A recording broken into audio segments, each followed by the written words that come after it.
Tem um filme que acho que não é da época de vocês, que é o do Tom Hanks, o mais antigo. Ele ainda não estava mega famoso, né? Que é Um Dia a Casa Cai. E é mais ou menos a história assim, eles compram uma casa, eles querem comprar aquela casa dos sonhos, aí compram uma casa, e a comédia do filme é que a casa começa a cair aos pedaços. E o corretor que vende a casa desaparece. Daí tem uma cena do filme lá que... Mas cadê o cara, né? Cadê o corretor? Ah, fugiu pro Brasil. Putz. Aí o Tom Hanks assim até fala... Nada sutil. Não, mas não tem polícia lá, né?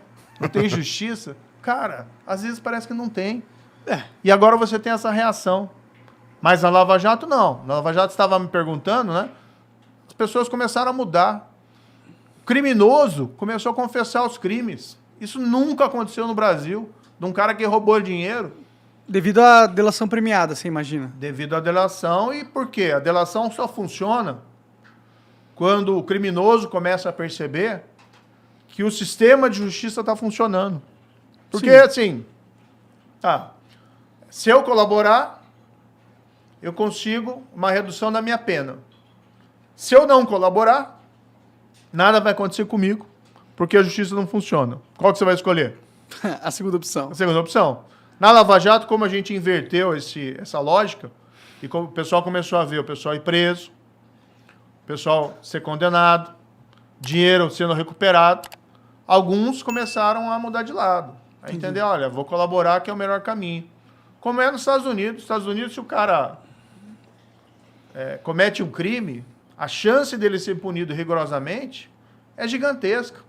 E aí o cara faz acordo. Um acordo de colaboração. Ou negocia a pena. Eu tive se você for ver estatística, né? Eu não vou ficar falando de estatística aqui, mas enfim. Nos Estados Unidos, mais de 90% dos casos criminais acabam com acordo. Com o cara confessando. Mas daí o cara, em vez de pegar a prisão perpétua, pega lá 30 anos. Em vez de pegar 10 anos, pega 5. Porque o sistema funciona. E se o cara sabe que tem prova contra ele, ele vai confessar. Aqui não, o que a gente vê? É um bando de bandido, roubando, nada acontecendo. Teve a Lava Jato, que mudou isso. E eles começaram daí a cumprir. E agora você tem gente que quer, não, eu não quero isso. Eu não quero responder pelos meus crimes. Eu quero ficar impune. Eu quero meus 100 milhões de dólares lá na conta na Suíça sem ser incomodado. Sim. É isso que está acontecendo, infelizmente. Teve muita, assim, do valor, da grana que foi desviada, teve qual o tamanho do pedaço que a gente conseguiu recuperar, cara? Olha, tem uma página do Ministério Público, tá? Os procuradores, que eles tinham essas estatísticas dizendo exatamente quanto tinha sido recuperado. A Petrobras fez um anúncio oficial, agora recentemente, de que da Lava Jato, só da Lava Jato, ela conseguiu receber em dinheiro, em cofre, não em promessa, que talvez recebam, 6 bilhões de reais. Uma grana, hein? Nossa. É uma grana. 6 bilhões de reais. Então, nunca ninguém recuperou tudo isso. E várias empresas que fizeram acordo na Lava Jato, porque pagaram suborno, reconheceram, que é aquela lógica também lá dos Estados Unidos, embora demoraram muito, tem uma previsão de recuperação de valores da ordem de 14 bilhões de reais. Mas isso eles ainda estão pagando, então não posso te cravar assim que vai devolver 14 bilhões de reais. Tá. A gente não consegue também quantificar o total real que foi desviado, consegue?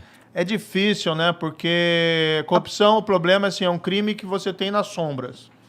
Então você não tem estatística clara. Ninguém fez a contabilidade dessa essa é só a ponta do iceberg, né? 6 bilhões, 14 bilhões é a ponta do iceberg. Tipo, provavelmente... E fora que se for parar pra pensar mesmo, o pior da corrupção não é nem o dinheiro que é desviado, né?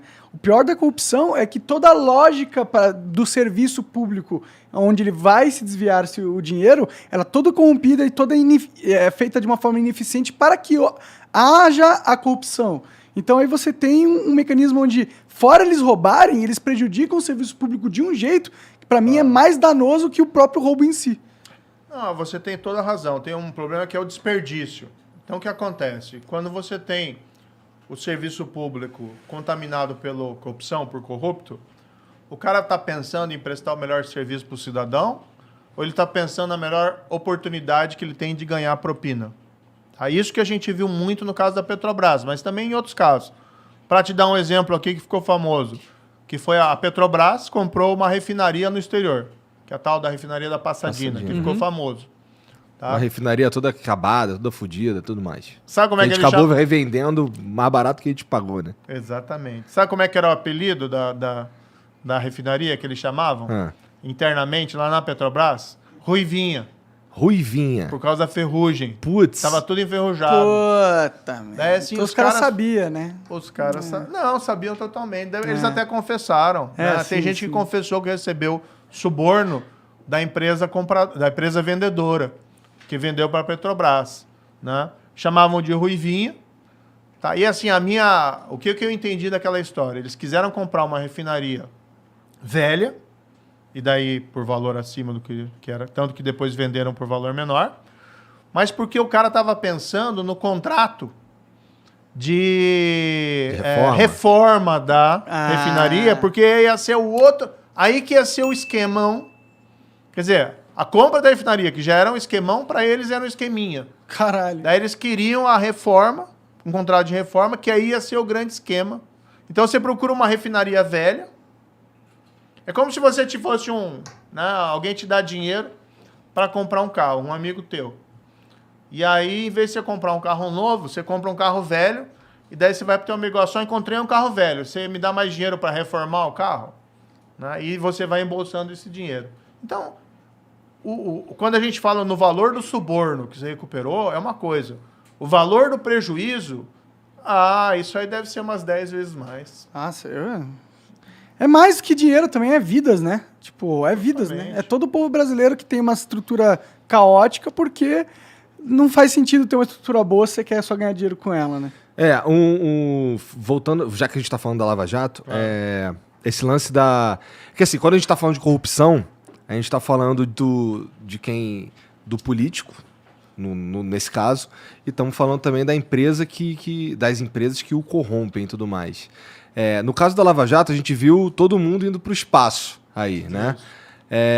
Mas também a gente viu que essas empresas, assim, a instituição acabou indo para o espaço também, não só o cara que era o corrupto, cara. Tinha como salvar a empresa de ir à falência, ou não teve jeito, foi causa do, sei lá, foi uma coisa tão enfiada nas entranhas da empresa que não tinha jeito. Por que essas empresas acabaram indo para o espaço? Não, essa é uma excelente pergunta, né? Porque tem muita mentira em relação a isso. Então, assim, às vezes eu faço a seguinte comparação, olha, o policial que descobre o cadáver não é o cara que é responsável pelo homicídio. O responsável pelo homicídio é o assassino, ele que é o culpado. Então, essas empresas elas se envolveram tanto nesses crimes de corrupção, quando foi descoberto, e aí vamos lembrar a Lava Jato, ela começou em 2014 e o auge dela foi mais ou menos ali até 2017, 2018. Tá? Quando o fato foi descoberto, no começo, todo mundo negava. Ninguém admitia que tinha acontecido o crime. Algumas dessas empreiteiras que pagaram suborno foram admitir e buscar as autoridades para fazer o acordo de colaboração, tá? Em 2016, em 2017. Nossa. E nesse tempo ficaram sangrando, né? Porque você fica em toda aquela exposição, né? Ao invés, se elas tivessem, desde o primeiro momento, que é aquilo que eu falei, o que acontece hoje? Se a empresa acontecer algo errado, e pode acontecer. Às vezes você tem lá um funcionário, um diretor, que faz coisa errada sem conhecimento da chefia. Às vezes o chefe faz coisa errada, mas a empresa, quando descobre, tem que tomar uma atitude. As empresas que se envolveram em suborno Lava Jato, o grande problema, elas estavam envolvidas, algumas há mais de 10 anos. Teve empresa lá que pagou suborno, não só aqui no Brasil, mas no mundo todo. Eu falo assim, a Lava Jato criou uma onda anticorrupção no mundo. Na América Latina aqui foram 4 ex-presidentes do Peru que foram subornados, entendeu? Aí essa empresa, ao invés de ela colaborar desde o início, ela foi colaborar 2 anos depois, 3 anos depois. Aí o estrago estava feito. E aí o estrago estava feito para a reputação, para a imagem e tal. Se elas tivessem, desde o primeiro momento, procurado as autoridades e colaborassem, e o que você vai fazer como juiz ou procurador? Não tem o que você fazer. Porque a empresa cometeu o crime. Tá? Qual que é a única saída para ela? Ou oculta o crime, a gente não quer, tá? Ou ela colabora. É a saída, e já tinha saída legal para isso desde 2014, desde 2013, que a lei é do ano anterior, 2013. Então, assim, infelizmente, né, a minha opinião sobre isso, as empresas demoraram muito, tá, para colaborar, e isso amplificou os danos sofridos por elas. Agora, é engraçado que daí você pega um monte de gente daquela lista da Odebrecht, que recebeu suborno, né, amigo, Cerrado, Justiça, Amante, e vem falar lá, vocês quebraram as empresas. Meu amigo, quem quebrou as empresas foram vocês que se corromperam e que aceitaram suborno por anos e colocaram elas nessa situação difícil. Foram vocês que fizeram isso. Não, a gente lutou contra o crime. Quem se envolveu no crime foram vocês e quem pagou suborno contra vocês. Então, a vergonha, mais uma vez, a vergonha está em vocês. E não na gente que lutou contra isso. Pra mim essa é a mesma lógica do cara que falou que, tira os doleiros porque senão vai afetar o câmbio da investigação. Não, mano, você não vai deixar de investigar ou punir uma empresa porque vai acabar com a empresa, né? Tipo, e outra, a empresa, se ela acabou por causa de um escândalo de corrupção, a culpa é dela, foi o que você disse. Eu realmente nunca consegui entender esse argumento, entendeu? Não faz muito sentido, na minha opinião. Você acha que faz sentido? Não, eu tô perguntando pra eles se tem algum jeito de fazer sem Mas você acha que faz sentido? Com a empresa. Eu vejo que eu conversando com uma das críticas que você recebe, que eu vejo, é justamente essa, que você destruiu as empresas. Não, mas isso é bobagem, né? Veja, o grande problema é que a gente teve um desenvolvimento econômico, principalmente durante os governos do PT, baseado em corrupção. Então, o governo era movido à corrupção, mensalão, petrolão. E do outro lado, você tinha o setor privado, a empresa, ao invés de investir em tecnologia, em produtividade, em eficiência, o que ela investia? Vamos ficar próximo do presidente, governo. Vamos ficar próximo do governo. Aí faz com que a empresa perca eficiência. Ela tenha uma vantagem na competição natural das coisas, mas artificial. E aí, quando estoura o problema, e ela não pode mais se valer disso, ela começa a ter dificuldade. Agora, como ele disse, não tem uma saída. A única saída é a lei. Né? E o que as empresas tinham que fazer? Procurar as autoridades desde o primeiro momento e colaborar. Não podia simplesmente o Ministério... a empresa é grande, então vamos virar o rosto para o lado. Ou o juiz dizer, a empresa é grande, então esquece que teve corrupção. Você tem que tirar as consequências legais. Mas todas elas tinham, desde o primeiro momento, a possibilidade de evitar, de minorar os danos, de evitar multa. Por que elas tinham que fazer? Dizer, abandonamos esse passado criminoso e vamos colaborar. Algumas fizeram, mas demoraram muito. Entendi. Uma outra crítica que eu vejo muito fazendo isso é que você é um agente da CIA. Isso eu não posso falar. Então essa ótima. Tu tem cara de agente da CIA. Toda gente da CIA joga flip com a mão trocada. Talvez seja a explicação. Né?